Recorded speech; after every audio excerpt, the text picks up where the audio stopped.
day. Ugh! Autumn groaned aloud, a combination of annoyance and resignation lacing her voice. The dull, throbbing, wine-induced headache was creeping back. It seemed like only 5 minutes had passed since her boyfriend Ben had woken her up with a soft kiss on the forehead and her must-have cup of morning coffee. But unfortunately for Autumn, it had been more than an hour ago. She glanced in the mirror for a last-minute once-over before leaving the house. Autumn stopped dead in her tracks. "What the—" she trailed off, staring at her midsection in the mirror. There, on her favourite Karen Millen satin top, was a horrible, oily stain. It was the kind of stain that instinct told you would never truly be gone, and she knew that no matter how much she washed that top, there would always be a small, dark, discoloured patch like a ghost of this terrible morning haunting her. Angrily, she scrubbed at the stain with a half-used face wipe that she had grabbed out of the bin. Annoyed with herself for not getting up on time, being so messy, and just generally bowling around from one disaster to the next. How the hell had Ben got the time or energy to get to the gym while she was still snoring in bed?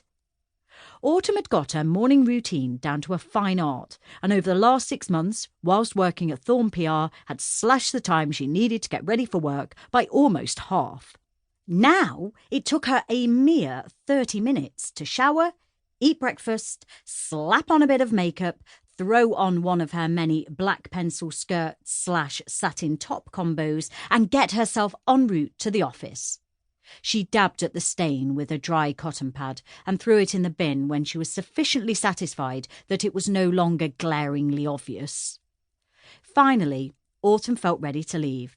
She grabbed for her bag, totally missed it, and knocked the contents all over her bedroom floor. "Fuck!" she scolded herself harshly. This was the final straw. She squatted down to retrieve her belongings. Her pencil skirt was way too tight nowadays, and the waistband dug in uncomfortably. Autumn made a mental note to politely decline any treats that might be offered to her during the day, which, with the best will in the world, would be hard, as it was nearly impossible to resist any of June's home-baked goods. She may not have been the greatest admin assistant ever born, but her chocolate chunk flapjacks were to die for. Mouth salivating slightly, Autumn shook the idea from her head and scooped her belongings back into her bag, zipped it and slung it over her shoulder as she stood up. Nimbly as she hopped downstairs, Autumn tried to remember where she'd kicked off her shoes the previous evening, and, for the 10th time that morning, cursed herself for not being more organised. She stopped at the foot of the stairs and surveyed the living room, hoping to catch a glimpse of her work heels. Autumn's living room, although homely, echoed the chaos of her wardrobe.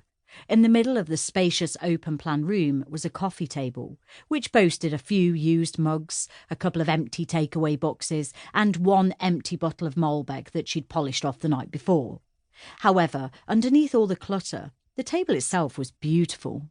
It was cream, elegant, and seemed to be everything she wanted to be. It had previously belonged to her parents, and she loved it. Either side of the coffee table, and facing each other, were 2 sofas. They were in the same state of disarray, both of them littered with study books, notebooks, half-written articles, or magazines of a less intellectual persuasion. Again she cursed herself. "Why didn't I finish that bloody essay?" she said aloud. "Why did I get a takeaway and drink a bottle of red?" Autumn inwardly called herself a moron and decided that once again she needed to sort herself out. Autumn needed to get her shit together and become a fully functioning, well-rounded young woman. Autumn wasn't just late for work. It seemed like she was late for everything nowadays, especially since her academic workload had started piling up. Even though she only worked part-time at Thorn Public Relations, it seemed like a full-time position. She was definitely taking on a bit more than she could handle. Initially, she had been hired as an admin assistant. However, she'd soon taken on the role of receptionist as well. She took a minute to vow to herself that she'd make a special effort from now on, that she'd sort out a life and be one of those super-polished professional power types that only drank champagne and teetered around in nothing less than Christian Laboute.